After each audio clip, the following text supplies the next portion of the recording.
Olha, sobre essa questão dos empregos temporários, tem um dado muito interessante e importante. O próprio Cindy Lojas disse que 80% dessas pessoas que são contratadas de forma temporária, depois são efetivadas. Isso é uma notícia muito boa. Gente, nós vamos falar agora de dois assuntos muito importantes. Eu estou recebendo aqui especialista em mercado de capitais, escritor, que vai lançar hoje um livro, daqui a pouco eu falo que livro é esse, o Dov Gilvancy. Dov, está tudo bem com você? Tudo ótimo, obrigado pelo convite, bom dia. Tá certo, olha, ele vai lançar hoje às 19 horas na livraria Leitura do Goiânia Shopping um livro, Princípios Judaicos para a Prosperidade Financeira, tema super importante e atual. Mas só que o Dov tem dados muito curiosos sobre essa questão polêmica que o Brasil está vivendo, que é exatamente as apostas eletrônicas, online, as chamadas bets, porque isso é um problema e não é pequeno. Né, Dov? A coisa está complicada, não está? Complicado e muito desafiador para reverter o que já se instalou. Por quê? O que está acontecendo? Porque as apostas online estão simplesmente dragando o orçamento familiar da base da pirâmide, que são aquelas famílias ali que têm renda mensal em torno de R$ 1.500 a R$ 3.000. Então essas famílias, o pai, o filho, etc., têm usado essa renda para fazer os jogos, né, para fazer as apostas. E são apostas que raramente se ganha alguma coisa. Ou seja, estão tirando dinheiro do arroz e do feijão. Exatamente, exatamente. Agora tem muita gente que fala assim, mas são apostas pequenas. Você tem números para a gente mostrar o tamanho desse rombo? A aposta começa pequena, mas como é um software, que ele é um algoritmo que é desenvolvido para fazer você perder, no início o jogador até ganha alguma coisa, ele se entusiasma, ele aumenta a aposta, depois ele perde tudo, aí ele dobra a aposta porque ele quer recuperar o que ele perdeu e isso vira realmente um círculo vicioso. Isso já está movimentando mais de 100 bilhões de reais por ano, quase 1% do nosso PIB, enquanto, para dar uma referência, os Estados Unidos, que tem isso há mais de 40 anos, lá agora que representa 0,40% do PIB. Então você vê que em praticamente 5, 6 anos, 2018 para cá, isso simplesmente explodiu no Brasil. Quer dizer, nós estamos falando numa movimentação de apostas em torno de 8 a 9 bilhões de reais por mês. Agosto, para dar o número mais preciso, o Banco Central divulgou que foram 21 bilhões de reais, 21. Dos quais 3 bi de reais vieram do Bolsa Família. Então você vê quem é que está de fato apostando, né? Isso que o Banco Central identificou pelo Pix e aquelas apostas que são pagas com cartão de crédito, que não tem como, o Banco Central não tem essa informação. Quando você fala, o Bolsa Família não paga nem R$300, quer dizer, é um valor para emergencial, para comida, não é isso? Para de sobrevivência. Sim. E parte desse dinheiro está indo para o jogo? Está indo para o jogo, está indo para as bets. E tem um dado ainda mais preocupante que nos últimos 12 meses até junho, essas bets tinham coletado aproximadamente 24 bilhões de reais e tinham pago 200 milhões de reais de prêmios. Quer dizer, menos de 1% do que é arrecadado é revertido para pagar a premiação do jogador. Então, isso dá para perceber que essas empresas têm uma margem de lucro muito grande, e aí por isso do grande investimento em publicidade, em propaganda, marketing, e aí com isso gera esse ciclo todo. Você falou exatamente que ela é um algoritmo programado para não pagar, para tirar o dinheiro do povo, não é isso? Sim. Eu queria saber o seguinte, mas essas pessoas gastam só o que têm ou elas se endividam? Como vira o ciclo vicioso, a pessoa primeiro ela gasta o que tem, depois ela usa o cartão de crédito, o cartão de crédito chega a fatura, você não paga ou paga só aquele valor mínimo, e aí ela vai rodando isso, daqui a pouco ela pega dinheiro emprestado com outras pessoas e fica uma situação que é realmente um absurdo. A gente já viu vários casos aqui no Brasil de até suicídio, porque é uma ciranda que a pessoa não consegue sair. Qual é a saída? O que o governo pode fazer?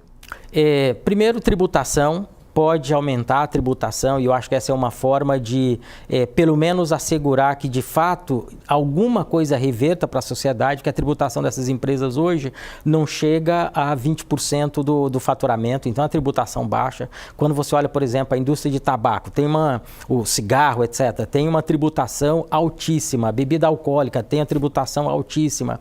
Então, uma forma do governo, pelo menos, tentar reverter parte disso para a sociedade na arrecadação de impostos é aumentar a carga tributária. A segunda é realmente inibir a propaganda. Você lembra que maço de cigarro, carteira de cigarro, tem lá uma foto de alguém em estado terminal, né? Então, uma forma é vedar a propaganda, de alguma forma, o marketing, que hoje é extremamente agressivo. Você vê as bets patrocinando times de futebol. Tudo. E foram na veia ali, onde tem a maior parte dos apostadores, né? Pois é, então são pessoas tentando ganhar dinheiro, às vezes imaginando ficar ricas, que não ficam, mas eu quero saber agora dos princípios judaicos para a prosperidade financeira, que é esse o seu primeiro livro, que vai ser lançado hoje na livraria Leitura, a partir das 7 horas da noite, lá no Goiânia Shopping. Sim. Fala desse livro. O livro, na verdade, é colocar no papel a minha experiência como gestor global de investimentos há 32 anos, né? O que eu fiz para multiplicar o capital do meu cliente nos últimos 32 anos por 177 vezes em dólar. Então, isso me ajudou a entregar um retorno para o meu investidor de 15,3% em dólar ao ano. E é comum as pessoas olharem e falarem, cara, mas eu não tenho dinheiro para investir assim, né? E esse é um dos grandes problemas de educação financeira no Brasil, porque a pessoa pode começar a investir hoje com R$50, com R$100. Qual é a diferença? É o longo prazo.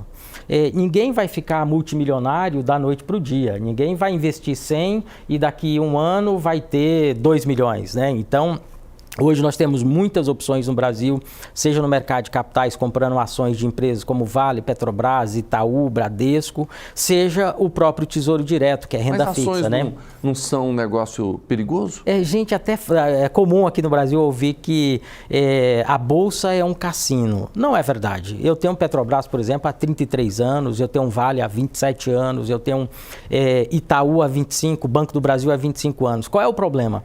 A maior parte das pessoas investem, às vezes a ação cresceu, ela se valorizou, a pessoa vai lá e vende. Eu costumo falar que as minhas ações são as minhas vaquinhas leiteiras para me pagar dividendo. Então, você imagina que em 33 anos com Petrobras, eu peguei alguns escândalos do Petrobras. Mensalão, Petrolão, né? Então a ação derreteu. Mas no longo prazo, a ação me deu um retorno equivalente a 215 vezes. Mas exatamente isso. Quando você adquire ações e o valor da ação cai, Sim. Ou seja, aquilo que ele investiu está aí pela metade. Sim. E aí? A estratégia é comprar sempre, todo mês. Então, por isso que você não pode alocar uma parcela significativa do seu patrimônio. Então, antes de falar de investimento, a primeira coisa que a pessoa precisa ter é reserva financeira. Uma reserva financeira, que a gente chama de reserva de emergência, equivalente a 6 vezes a sua remuneração mensal, a sua renda mensal. Isso foi construído, aí agora sim você pode pensar em investimento para longo prazo, e aí um pedaço daquela sua renda disponível para investimento. Se você ganha X, você vai destinar 10% para comprar ações, por exemplo. E aí você vai comprando todos os meses. Então você compra na alta, você compra na baixa, você compra no longo prazo, o seu custo médio é muito menor. O seu livro, ele trata de tudo isso? O meu livro ele é destinado para aquele cidadão que nunca viu investimento na vida e também para aquele cidadão que é gestor de um fundo de investimento. Porque eu trago isso numa linguagem muito simples, muito leiga. Eu trago os princípios que os nossos rabinos ensinaram há mais de 1.800 anos no Talmud. Como é que você faz gestão de investimentos? Como é que você faz construção de capital no longo prazo? Que é basicamente 1/3 em terras, isso é tradução literal, 1/3 em negócios e 1/3 em liquidez à vista, dinheiro que você está olhando. Com isso, o 1/3 em terra, hoje nós temos os fundos imobiliários. 1/3 em negócios, hoje nós temos as ações em bolsa de valores. Quando você fala em terras, não seria também, por exemplo, você adquirir Imóveis? Isso, exatamente. Então, toda a parte imobiliária... saída boa? Depende da taxa de retorno. Aí tem alguns senões, que eu abordo isso no livro também. Então, vou lhe dar um exemplo. Imagina que você tem uma sala comercial que tem um valor de mercado de R$2 milhões e você paga R$10 mil de aluguel por mês. E aí você comprou aquele imóvel. Você desembolsou os 2 milhões e comprou o imóvel. Quando nós fazemos a conta do ponto de vista financeiro, se isso tiver aplicado, por exemplo, no Tesouro Selic, que é um título público emitido pelo Tesouro Nacional, que paga hoje alguma coisa na casa de 0,90 ao ano, você tem 0,80, 0,90 ao ano, você tem ali um rendimento de aproximadamente R$18 mil. Então você veja que é quase o dobro do que você teria naqueles 10 mil de aluguel, com uma vantagem. O imóvel, ao longo do tempo, ele chega num determinado patamar de preço que ele não vai mais dobrar de valor. Enquanto o seu dinheiro que está aplicado, ele é uma progressão geométrica. É 10% esse ano, é 12% o ano que vem, é 8% no terceiro ano e assim por diante, com a vantagem de que você tem aquela liquidez imediata. Se você quiser resgatar aquele recurso, ele está disponível para você. Então, quando você começa a olhar com essa visão mais financeira da vida, você vê que muito do que você compra não vale a pena olhando o longo prazo. Quem quiser adquirir o livro, onde que ele está disponível? Na própria livraria Leitura tem lá à disposição e também na Amazon, no aplicativo de livros da Apple também a pessoa pode comprar.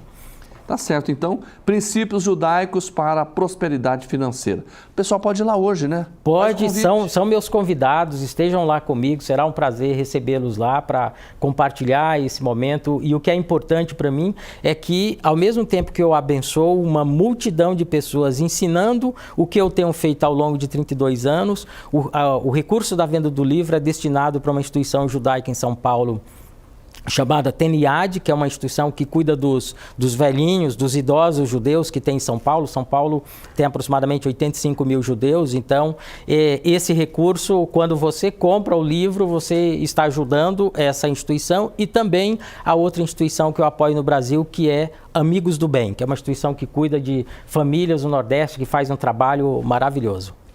Gente, nós conversamos aqui com muito prazer com Dov Gilvancy, especialista em mercado de capitais e agora escritor, lançando o livro Princípios Judaicos para a Prosperidade Financeira, lançamento que vai acontecer, repito, 19 horas, 7 da noite hoje, lá no Goiânia Shopping, na Livraria Leitura. Dov, obrigado pelas dicas. Muito obrigado pelo convite e fico à disposição para novas conversas a respeito. Com certeza a gente vai falar mais vezes. Um abraço para você. Obrigado.